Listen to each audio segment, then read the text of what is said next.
दोस्तों, बिहार रसातल में जा रहा है, लगातार पतन के गर्त में जा रहा है। बिहार के हर एक आदमी को जातिवाद की अफीम चटा दी गई है। अब तो हर आदमी का एक जातीय कोड होगा, एक नंबर होगा। ये जातिवाद की अफीम चटाकर हर जाति में तरह तरह के अपराधी तैनात कर दिए गए हैं। आज दुर्भाग्य बिहार का ये है कि बिहार की किसी भी जाति में आप उठाकर देख लीजिए, उस जाति के लेखक, उस जाति के पत्रकार, उस जाति के इंजीनियर, डॉक्टर, अधिवक्ता, शिक्षक उस जाति के रोल मॉडल नहीं हैं। उस जाति का हीरो, उस जाति का कोई न कोई अपराधी होगा।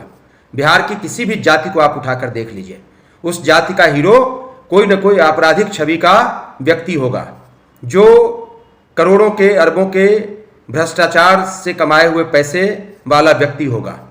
कोई न कोई ऐसा हिस्ट्री शीटर होगा जिस पर 10, 20, 25, 50, 100 मुकदमे होंगे। अब तो बाकायदा कानून में संशोधन करके, जेल नियमावली में संशोधन करके बहुत सारे दुर्दांत सजा याफ्ता अपराधियों को रिहा भी किया जा रहा है। आप सब लोग अपनी अपनी जाति के अपराधियों की रिहाई का जश्न मनाइए, लेकिन मैं आपको यकीन के साथ ये कह सकता हूं कि इन सारे अपराधियों का इस्तेमाल चुनाव में तो होगा ही, सत्ता प्राप्त करने के लिए तो होगा ही। इन सारे अपराधियों का खौफ आपको आने वाले समय में समाज में भी देखने को मिलेगा। जब कोई पूरा का पूरा सिस्टम अपराधियों के सपोर्ट में, अपराधियों के संरक्षण में, उनको बढ़ावा देने में, उन्हें बरी करने में जुट जाता है, तो आप समझिए कि अपराधियों के मनोबल का उस समाज में क्या हाल होगा, उसका मनोबल कितना ऊंचा होगा, आम जनता किस तरह से त्रस्त रहेगी।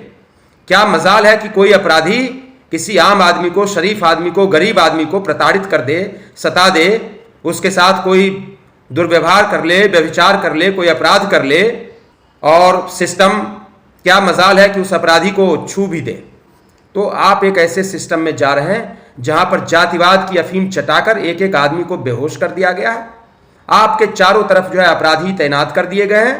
उन अपराधियों को आपकी जाति का हीरो बताया जाता है और आप इस बात पर यकीन करने लगे हैं कि हाँ, ये अपराधी ही मेरी जाति का हीरो है। कोई वकील, कोई डॉक्टर, कोई शिक्षक, कोई लेखक, कोई पत्रकार, कोई समाज के लिए बोलने वाला कार्यकर्ता, कोई पर्यावरण का सिपाही, ये हमारा हीरो नहीं है। तो बिहार रसातल में जा रहा है, भगवान ही इसे बचाए। अगर आज भी, अब भी बिहार की जनता नहीं जागेगी तो बहुत बहुत बुरे दिन आने वाले हैं। आज बिहार का एक एक घर खाली हो चुका है। घरों में कौन रहते हैं? बूढ़े माँ बाप रहते हैं, उनके जवान बच्चे या तो पढ़ाई करने के लिए बिहार से बाहर निकल चुके हैं, जो भी ठीक ठाक परिवार है, मैं उनकी बात कर रहा हूँ, या तो पढ़ाई करने के लिए बिहार से बाहर निकल चुके, या रोजगार के अवसरों की तलाश में बिहार से बाहर निकल गए, या सम्मान की तलाश में बिहार से बाहर निकल गए। बिहार में आज हालात ऐसे हैं कि केवल पढ़ाई और रोजगार की बात मत कीजिए, बिहार में आज लोगों को सम्मान भी महसूस नहीं होता। समाज का माहौल इस प्रकार से हो गया है कि लोग वहां पर अपमानित महसूस करते हैं। इस तरह के तत्वों का वहां पर बोलबाला हो गया, इस तरह की सोच को वहां पर प्रश्रय दिया जा रहा है। बहुत सारे लोग हैं जो मुझे बताते हैं कि वहां पर इज्जत नहीं थी, वहां पर सम्मान नहीं था। बिहार में कोई भी काम करने में वहां पर जो हीन भावना का शिकार होना पड़ता था लोगों को, इसलिए बहुत सारे लोग सम्मान की खोज में बिहार से बाहर चले आए। तो आप सोचिए कि जो भी ठीक ठाक सोचने समझने वाले शरीफ लोग हैं वो बिहार छोड़ छोड़कर बाहर जा रहे हैं। सबके पलायन के कारण अलग अलग हैं, लेकिन बाहर जा रहे हैं और बड़ी संख्या में बाहर जा रहे हैं। और जो लोग बाहर जा रहे हैं, बिहार में ऐसा माहौल नहीं बन पा रहा है कि वो लौट कर एक दिन वहाँ जा भी सकें और अपनी जिंदगी की कोई पूंजी वहाँ पे लगा सकें या अपने अनुभवों का लाभ बिहार को वापस दिला सकें। ऐसी भी स्थिति बिहार में नहीं बन पाती है। तो बिहार के लिए दुर्भाग्य है। बिहार जो है बूढ़ों का प्रदेश बन गया है, बूढ़े माँ बाप का प्रदेश बन गया है। बिहार एक अभागा राज्य है जिसकी प्रतिभाएं दूसरे प्रदेशों को और दूसरे देशों को कामयाबी दिला रही है। लेकिन खुद बिहार में क्या कर रहे हैं? आज देखिए, बिहार में नौजवानों को देखिए, वे लोग भी काम करते हैं, लेकिन वे क्या काम कर रहे हैं? उनके काम की क्वालिटी देखिए, उनके काम का चरित्र देखिए। कोई अवैध शराब से पैसा कमा रहा है, कोई किसी की गन उठाकर जो है पैसा कमा रहा है, कोई किसी बाहुबली नेता के आगे पीछे घूमकर उसके लिए काम कर रहा है और इस तरह से थोड़े पैसे परिवार के लिए लेके आ रहा है। जो लोग सरकारी नौकरी में बिहार में नहीं है, उन सारे युवकों की यही कहानी है।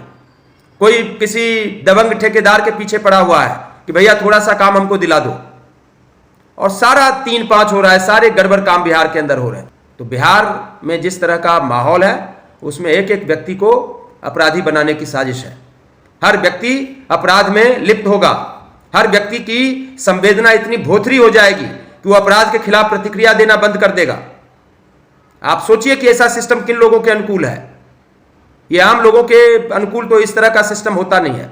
बिहार खतरे के निशान पर बैठा हुआ है। यह बिहार के पूरे समाज, पूरी राजनीति पर यह मेरी टिप्पणी है। जाग जाइए, जाग जाइए, सबको जागना पड़ेगा, एक एक आदमी को जागना पड़ेगा, नहीं तो हालात आने वाले दिनों में इतने भयावह होने वाले हैं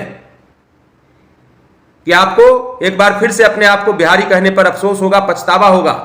आप दुनिया में कहीं पर मुंह उठाकर कह नहीं पाएंगे कि मैं बिहार से हूं, बिहारी हूं। फिर से ऐसे हालात बिहार में पैदा होते जा रहे हैं।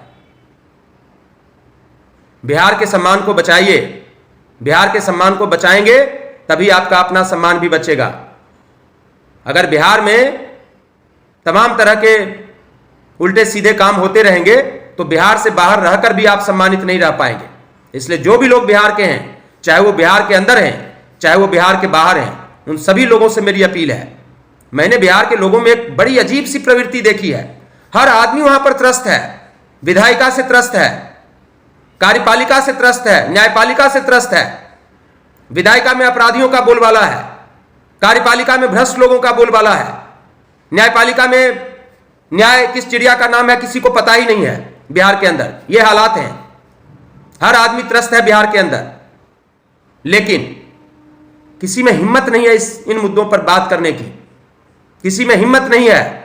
इसलिए लोग प्रतीक्षा करते हैं कि जब मेरे ऊपर विपत्ति आएगी, जब मेरे ऊपर हमला होगा,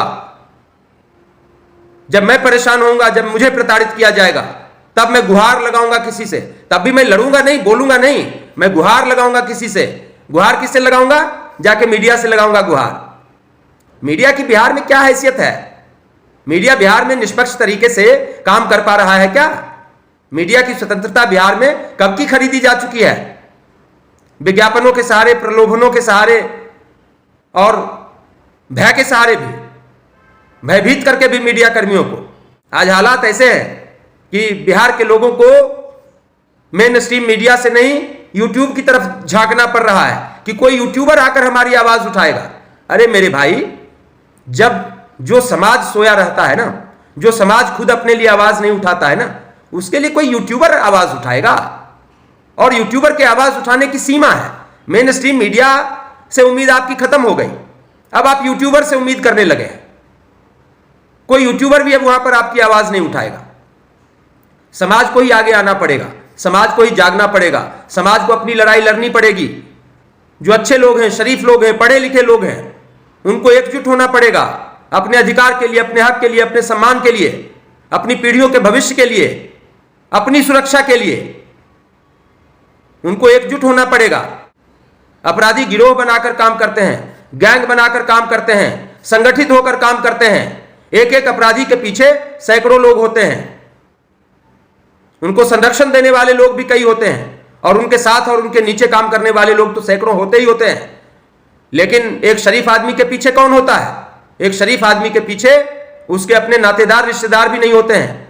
एक अच्छे आदमी, एक ईमानदारी की बात करने वाले आदमी, एक चरित्रवान आदमी, एक देश के लिए अच्छा सोचने वाले, एक समाज के लिए अच्छा करने वाले व्यक्ति के पीछे कौन खड़ा होता है? तो बिहार को बचाइए, यह सबकी जिम्मेदारी है। यह किसी एक नेता की जिम्मेदारी नहीं है, किसी एक पत्रकार, किसी एक लेखक, किसी एक कार्यकर्ता की जिम्मेदारी नहीं है। जब तक पूरा समाज नहीं जगेगा, बिहार के हर घर में सन्नाटा इसी तरह से पसरता चला जाएगा। बूढ़ों का प्रदेश, बूढ़े बूढ़ियों का प्रदेश बनकर रह जाएगा बिहार।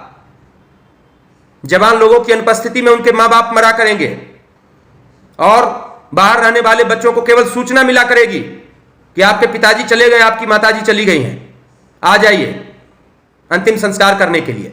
ये हालात बिहार के अंदर पैदा होते जा रहे हैं। तो अगर नहीं सोचेंगे, नहीं समझेंगे, तो केवल अपने लोगों के अंतिम संस्कार में शामिल होने के लिए आप जा पाएंगे बिहार में। आप कभी ये नहीं सोच पाएंगे कि बिहार में जाकर मुझे कुछ अच्छा काम करना है, बिहार में जाकर कोई व्यवसाय करना है ढंग से, शराफत से। बिहार में जाकर कोई उद्योग लगाना है, बिहार में जाकर कोई बढ़िया स्कूल चलाना है, बिहार में जाकर कोई ऐसा अस्पताल चलाना है जो जहां पर लुटेरों का साम्राज्य नहीं हो, जहां पर मरीजों की हत्याएं नहीं की जाती हो पैसे के लिए। बिहार में आप ईमानदारी से काम करने के बारे में नहीं सोच पाएंगे। आप अपनी प्रतिभा, अपनी काबिलियत लेकर जिनके भीतर होगी वो बाहर रहेंगे, और जिनके भीतर नहीं होगी वो वहां पर बैठकर शराब का धंधा करेंगे, किसी ठेकेदार के आगे पीछे छोटे मोटे काम के लिए घुमा करेंगे, किसी अपराधी नेता की बंदूकें ढोएंगे। यही काम रहेगा उनके पीछे, उनके साथ। बाकी लोग अपनी खेत, अपना घर, अपनी जमीन बचाने की जद्दोजहद में अदालतों की चौखटों पर अपनी चप्पलें घिसा करेंगे। बिहार फिर से भयावह दौर में जा रहा है। बिहार को बचाइए, बिहार को बचाने के लिए आगे आइए। धन्यवाद।